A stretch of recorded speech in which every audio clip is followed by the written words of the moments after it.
मोटू और पतलू दो गहरे दोस्त थे जो एक गांव में रहते थे।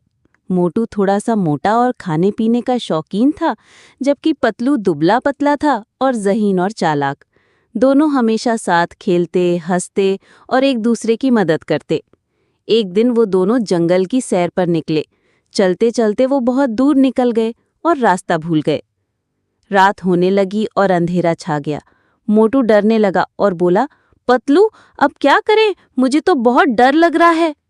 पतलू ने कहा, डरने की जरूरत नहीं दोस्त, हम मिलकर रास्ता ढूंढेंगे।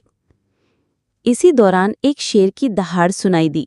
मोटू फौरन एक दरख्त पर चढ़ गया, मगर मोटा होने की वजह से मुश्किल से ऊपर पहुंचा। पतलू को चढ़ना ना आया तो उसने फौरन जमीन पर लेटकर सांस रोक लिया और मर्दा बनने की अदाकारी की। शेर आया, पतलू के पास गया, सूंघा और चला गया, क्योंकि शेर मर्दा को नहीं खाता।